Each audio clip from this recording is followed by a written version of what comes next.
Különböző érési fokozatú cukkiniket mutatok. Hát ez egyenesen a kiskertből van, ez a világosabb színű, és még rajta maradt a virág is. Ezeket salátának, vagy tojásrántottába, vagy valami olyan, amit vagy esetleg hát teljesen nyersen is lehet.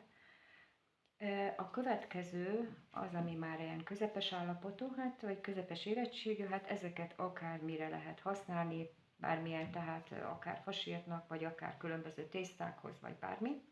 Ez a három például, ez a 4 tökéletes jó állagú, illetve hát a jó érett, illetve hát ez már egy picikét inkább hasonlít ehhez, mert ugye van itt egy túlérett fajta, legalábbis úgy néz ki, mint a túlérne, most a körmömmel megvizsgálom, azért belemegy a köröm, de ezt biztos, hogy ki kell magozni. Na most, ahogy én szoktam csinálni, én ezeket a fajtákat nem magozom ki, ami ilyen kisebb, ami már közepes nagyságú, még az sem, de amilyen nagyokat, ezeket mindenféleképpen ki kell magozni, mert ezekből nem, bár mondjuk én szeretem a magot, tehát szeretem a maggal együtt, de talán nem annyira jól néz ki az ételbe. És akkor ezeket így szépen fölvágtam.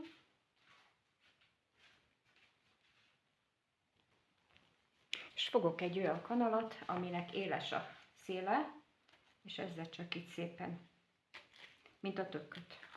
Vigyázzak arra, hogy a húsát azt azért ne szedjem ki, mert akkor nem sok minden marad. Szóval végül is alapvetően ezeket a cukkiniket meg kell úgy válogatni, hogy ne kelljen kimagozni. Így. Mondjuk ez nagyon nehéz, mondjuk ez már itt mind ugyanúgy, mint a tökkel. Tehát, hogyha a tök is túlérik, akkor már nagyon sok benne a mag, és hát ez egyszerűen nem is finom, meg hát nem is esztétikus. Úgyhogy így ezeket így kimagozom szépen. Így.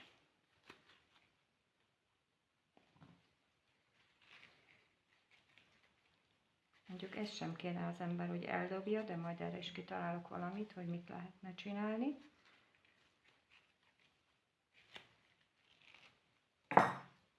Így. Oké. És akkor mutatom még, hogy hogyan szeletelünk, meg ilyenek.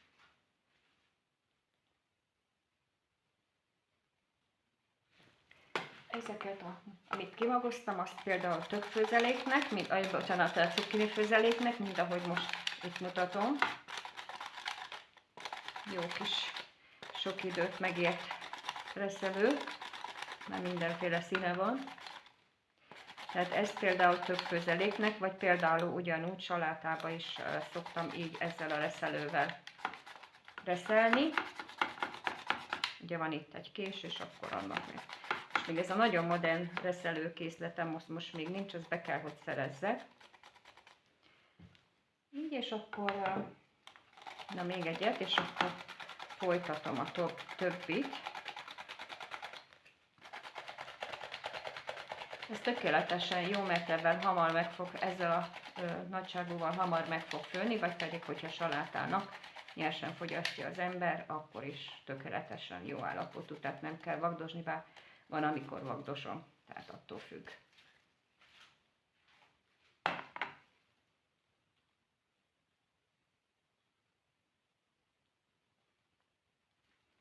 Tehát akkor ez ilyen. Lehelet vékonyságúra marinálni, hogyha marinálni akarjuk. Vagy hogyha mondjuk tojásba szeretném. Ez mindig attól függ, hogy nagyon-nagyon vékonyra. Mindjárt befejezem, és akkor mutatom.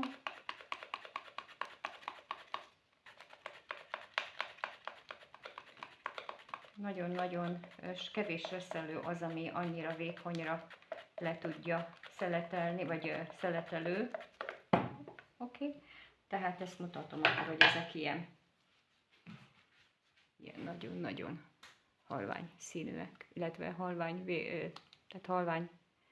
halovány, mert nem tudok beszélni, tehát halovány vastagságúak. Ennek is levágom a végét. Így. És van még egy másik reszelő, amikor párolni szeretném, vagy vagyonpárolva, vagy ilyesmi, akkor ugye vastagabb szeleteket fogok, vastagabb szeleteket csinálok. Reszelek, karikázom.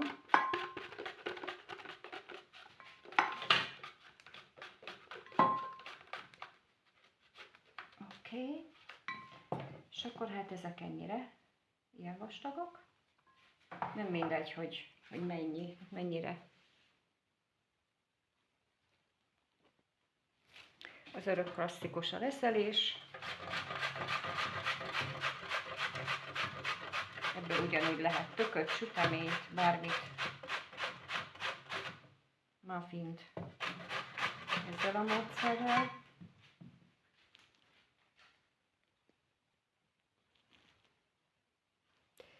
Akkor még nézzük, amikor egy ilyen nagyon üres késsel, illetve hát egy ilyen szeletelővel szeleteljük fel. Ezt is lehet vékonyabbra, vastag. Most ez a szeletelő, ez rendkívül éles, de kicsit vastagra szeleteli. Így. Vagy pedig, ha nem annyira nyomom rá, akkor nem annyira lesz vastag. Nagyon kell vele vigyázni, mert képes elvágni az ember kezét. És akkor még van egy másik, ami ilyen kicsit ilyen hagyományosabb szeletelő. Igyekezni kell, hogy akkor látod, azért nem mindig sikerül. Szóval azért ezeket nagyon sok csatorna az ilyen hibákat kiveszi, pedig a konyhába hibázunk is eleget. Na tehát most például ez egy klassz szelet, de ebben az esetben az ilyenfajta szeletelőknél van még, nekem nincs, de van még olyan, ami teljesen vékonyra, nagyon szép vékonyságúra szeleteli fel. Itt van egy tökéletes példája annak, hogy például ennek milyen pici a magja, tehát nem fejlődött ki a magházba, és ezt nyugodtan, tehát ezt nem kell már kimagozni. Ez az optimális végül is. Ennyit tudtam elmondani a szeletelésekkel kapcsolatban, most pedig következzenek majd a receptek a következő videókba, kövessetek, lájkoljátok a videókat, osszátok meg, hype-oljátok, és hát ha van kedvetek, akkor kommenteljetek. Nagyon szívesen válaszolok bárkinek a kérdésére. Köszönöm a figyelmet, szép napot, áldás és hála!